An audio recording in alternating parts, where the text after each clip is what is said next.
Hi, here I am back again. It's Wendy Schoen for part 2 of Shadow Embroidery. Now we talked a lot about how the stitch works. Now we need to apply it to a particular design. So we're going to get started. I wanted to say this before, and I think it's a good time now to say so.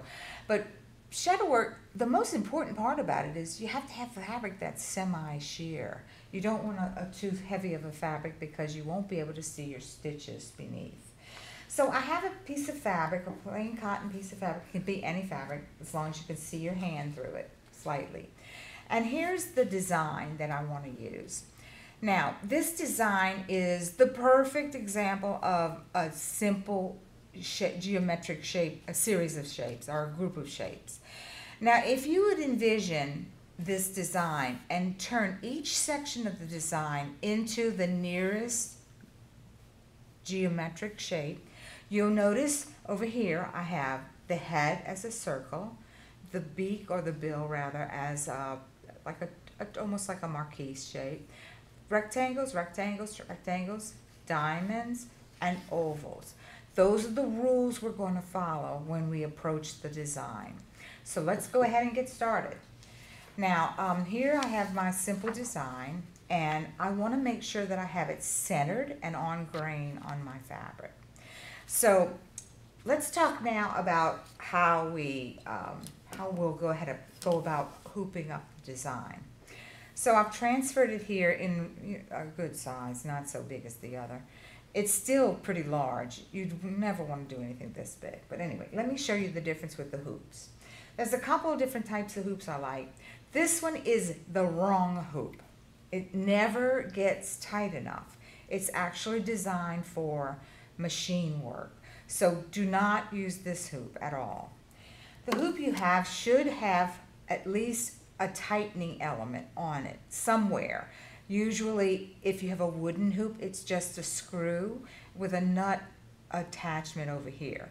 This one is all in one. It's built in. This is the hoop I prefer. This is a little large. Like I said, I normally don't use a big hoop like this, but I want to show you how this hoop works.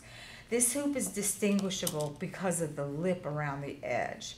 The manufacturer probably patented that because it is unique to that particular trait. So what you need to do is you need to lay the hoop on the blank table, with the lip side up. Your design goes right in the center and center it within that area. And like I said, you could use a smaller one if you like. So take your tension off this hoop. And when you do that, you're opening it enough so that it slips over the lip and the fabric. So that's what I'm trying to accomplish. I'm going to take the hoop and I'm going to push it down until it hits the table. All right, now you want to pick it up. So watch what happens when I go to tighten the hoop. I'm going to give it one more little pull, and then the lip emerges on the outer edge of the outside hoop. That is what keeps this fabric super, super tight, and that's what you need for shadow work. Okay, so if I were working this, of course, I would tighten it all the way, but we're going to go to the next step. Okay, so I was talking about geometric association, and so the other thing I needed to tell you is look at each portion of the design as a separate section. So if you look at the head, that's one section. I'll stitch that entirely. All the way around is one section. And then this one will be another section. And then, of course, the rest of the duck will follow suit. Normally, I look for shapes within other shapes. And in this case, it's a different stitch. The eye is a granito, and these are just little straight stitches. So I'm just going to eliminate that from our lesson today. And let's focus on the shadow work. All right, so remember I said that you should use your hoop like it's a wheel, that you turn according to what you're getting ready to stitch. So because I have a marquise shape or a diamond shape, something that looks sort of like an oval, but you have to use your imagination. Well, all those shapes are stitched the same. So I started here with the V configuration, and I tied on with my waist knot and my split back stitch. And then as soon as I can, I'm going to start going from side to side. I also did this on the triangular stitch, shape rather. And then this is what I'm going to do. I'm just going to proceed up the side on here, following the line, and then over to the other side, following the line. And so I'm going to continue stitching from side to side. Make sure you make your little indents and your curve, nice curve, keep it nice and smooth. And then I will finish when it hits the top, when I run out of thread basically, or run out of space. Well, let me show you what it looks like when it's done. Okay, so this is the duck bill. And as you can see the shape better now, I think. But let me show you what the back looks like. Okay, so there you go. That is what I need to build the color on the back of the piece. All right, so that's done. Now I need to move on to the next shape. And I'm going to start the shape. Remember I said that with a circle you need to invent a starting place or determine one, or make it easily so you can stitch it as a circle. So I just looked at this portion of the shape and I did a row of back stitches there. As soon as it starts to need a crossover thread, I started to go from side to side. Now I'm on this side, and now I have to turn it this way, because remember, you want to always have your fabric, your stitch straight to your body and making a true back stitch. You don't want to stitch it on the side unless you're doing a side stitch, and you'll do that vertically. All right, so I'm going to continue on. Now I determined the starting place of this shape because of that bill. I need to re-stitch around these little stitches in the new color, which is yellow, and I need to keep my threads going horizontally across. I mean, I want them to be level as I stitch. Don't change the direction once you determine the direction of stitching. And the stitches on here don't have to be in the same direction as the next stitch, or the next shape rather. All right, so I'm going to keep going from side to side. And then when I get here, if you notice, my nearest wall is sort of kind of in here, right? It's really there. So because I need stitches there, what I'm going to do is I'm going to re-stitch over these stitches in a continuous row of back stitches until I get here, and then I'm going to need more crossover threads, as you can see. So these are going to be piggybacked. Now piggyback threads mean I'm sharing the holes, both points A and B. And then when I get ready to lay the thread, I want to make sure that you can see both colors. Might be a little hard to see the yellow, but it is right next to the orange. And remember, the eye should have already been stitched by now, so you can do that as well when you do yours. Okay, so as you can see, I'm making my way over to here. Once I'm here, I'm just going to finish off the shape. Just treat it as one shape, and then I'm done. So now the next shape is the neck bow. Now here's the neck bow dissection, basically, what I'm doing with it. As you can see, I have a section here, a section there, that's a teardrop. This is another teardrop, a rectangle, and another rectangle here. So I need to decide what I want to stitch first. And I like to do bows in one fluid motion so I can get the most out of my thread. I start here, I'm going to work it up, then I'm going to work it down, then I'm going to do this, then I'm going to come up to here, do that section, and there, then I'm done. So let me show you how I would start. I have a knot in my thread. Remember, it's a waist knot. You're going to cut it off after. And I'm going to bring my thread up in line with my first stitch. Imaginary line to there, it's straight in line. I want to make sure that my thread behind is in the right place so that when I go down in the fabric, I go through that thread. Check it to make sure you pierce the thread. It can be one little hair, but it has to be there. And then I take it up one fabric hair above that and just cover up the stitch. So that stitch is smaller than my normal stitches, And I only do that on the first stitch. It's my tie-on stitch. This forms the V configuration, and they meet at the bottom. As you can see, V for victory. Now, keep going until you finish the stitch, or the shape. I keep saying that, sorry. You know what I mean. Okay, so when I get to here, it should close up because this is a different shape than that. So I want to, even though it's the same color, it's still two different shapes. Okay, so you can imagine how that would work out. Let me show you what it looks like when it's done. Okay, so here I go. This is the neckband, and you see I've done two shapes now. This shape, and then as soon as I finished it, I still had enough thread, so I just continued on. And this is what it looks like. That's your end result. It almost looks like there's only one thread there, or one set of crossover stitches, but there are two. Okay, I hope you're getting a hang of this because it's pretty simple once you understand the way I dissect the shapes. Oh, this is the body. Okay, so the body consists of the base of the body, the duck's body, minus the head and the bow, and then the inside wing. Now the inside wing is a shape within another shape. So I need to do the shape that's inside first, okay? You can't stitch a little shape over thread stitches that are already there. That's why I'm reversing the motion. Okay, so I started with the V and I came up to here until I run out of wall space on the left side. See these little encroaching areas? We call that encroaching areas because it encroaches into the original shape. But it does have to be stitched. So it now becomes my nearest wall. We stitch to the nearest wall.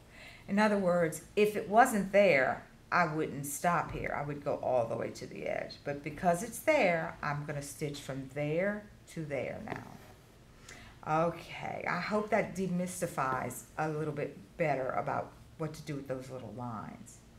Sometimes these spaces are so small that you don't really need to go back and forth here. You can just back stitch that and then go from there to there. You stitch it and you ditch it. In other words, you no longer need it.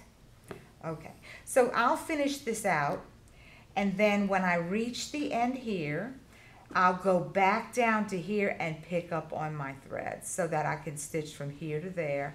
And if I have anything left over there, I'll go all the way to there and then back until the whole shape is done. You want to see what it looks like? I've got one ready for you.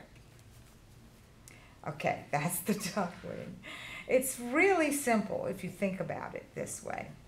These stitches are double stitched or piggybacked, just these three here.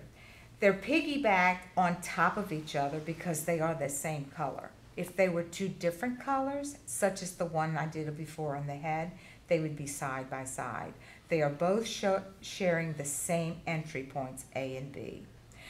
So now when you get up to the top of the shape, you want to cross over as many times as you need to fill crossover stitches.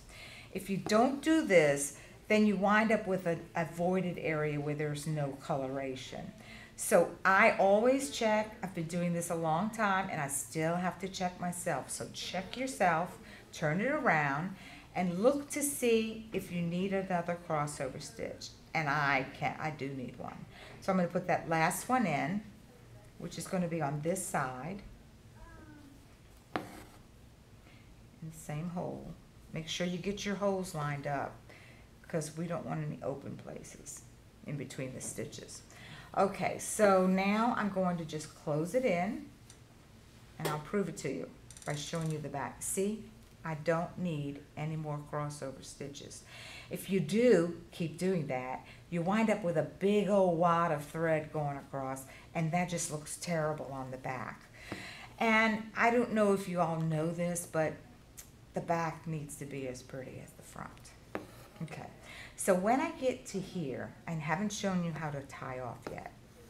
So that's what I'm planning to do next. I'm going to close in my shape. Of course, I'm not going to use the same thread to go to the next shape, even though it's the same color. I need to tie off. It's too far of a distance. So take your needle to the back and weave it in this real heavy area. You could do it once, depending on how tightly you stitch, or you can come back the other way, and that way you've hidden your tie-off stitch. Just to be on the safe side, you can always bring it in towards the edge. Don't forget, you don't want to go straight up the middle. And then just snip it off right here. Boom. And that one's done too. Boom. So that's how you get rid of your waist knot. And that is a secure finish. All right, so now we have one shape left, and that's the body. That's the hardest one, actually, but I'm going to clarify it for you. Okay, now you might look at this and say, oh, that's a triangle, or that's a marquee shape. Well, this is a shape where the V is the wrong place to start.